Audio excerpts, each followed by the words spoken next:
And of course, Scooter never contacted me or my team to discuss it prior to the sale, or even when it was announced. I'm fairly certain he knew exactly how I would feel about it, though. Taylor Swift, a name that's synonymous with talent, influence, and a career that spanned over a decade. But behind the glamorous success lies a bitter battle, a fight for ownership of the music she created. This is the story of how a pop icon's quest for control over her own legacy became one of the most talked about legal battles in the music industry.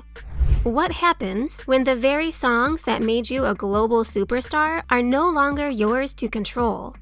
Let's find out. From country roots to global superstardom, Taylor Swift's rise to fame wasn't just about making hit records.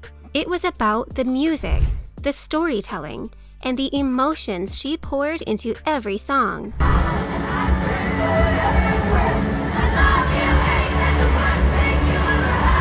But what happens when the music you've poured your heart into doesn't belong to you?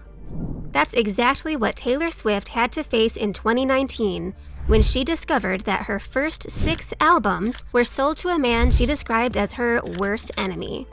In 2019, Scooter Braun, the founder of Ithaca Holdings, made headlines for acquiring Big Machine Label Group, the very label that signed Taylor Swift when she was just 15 years old. In the deal, Braun gained control of the masters of all 6 of Taylor's first albums. To Taylor, this was more than just a business move. It felt like a betrayal. Taylor called it a personal attack, stating that she wasn't even given the chance to buy back the rights to her own work. Her music, her life's work, was now in the hands of a man she had accused of bullying her for years. Swift's story started when she was just 14, a young girl with big dreams who wanted to make her mark in Nashville. Little did she know that her early career would lead to a major battle for control over the very songs she wrote about her life, her loves, and her heartbreaks. In the wake of losing her masters, Taylor Swift took matters into her own hands. She decided to re-record her first 6 albums. It wasn't just about creating new versions for her fans. It was about regaining ownership and control over her legacy. Taylor's first re-recording project, Fearless, Taylor's version, was released in April 2021, followed by Red, Taylor's version, in November of the same year. These re-recorded albums became an instant success, with fans flocking to hear the updated versions of their favorite songs. Not only did these albums give Taylor full control over her music, but they also struck a blow to Scooter Braun's business deal by providing fans with a legal alternative. She wasn't just re-recording music for the sake of making money. She was doing it for something far more important: reclaiming her artistic freedom. Taylor's commitment to this cause showed just how much she valued the integrity of her work, and her message resonated with artists around the world. The public reaction to this dispute was monumental. Fans rallied behind Taylor, with many boycotting the original versions of her albums. Hashtags like "I Stand With Taylor" flooded Twitter, and the story became a symbol of the power imbalance between artists and the big corporations that control their work. Through all of this, Taylor Swift became an advocate for artists' rights. She used her platform to highlight the importance of musicians retaining control over their own creations. This legal battle wasn't just personal. It became a larger commentary on the music industry's treatment of artists, especially young stars. Taylor's actions became an inspiration for other musicians who were struggling with similar challenges.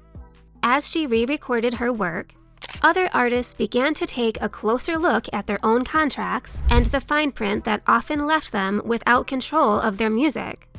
Scooter Braun, a prominent talent manager who has worked with artists like Justin Bieber and Ariana Grande, was thrust into the limelight due to his role in this dispute.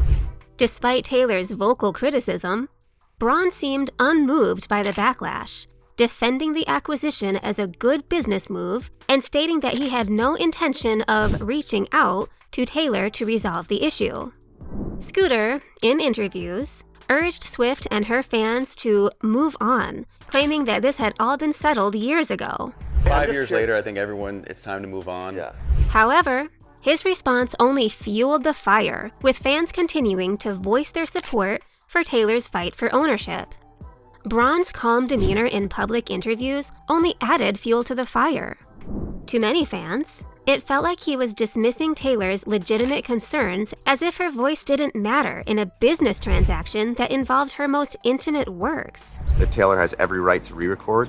She has every right to pursue her masters, and I wish her nothing but well, and I have zero interest in saying anything bad about her because I've never said anything bad about her in the past, and I won't start to now. In 2023, Taylor released even more re-recorded albums, including 1989, Taylor's version, and Speak Now, Taylor's version. These albums not only showed the evolution of her sound, but marked her continued commitment to regaining control over her artistry. Fans flooded social media, sharing their excitement about hearing the songs in their true form directly from Taylor.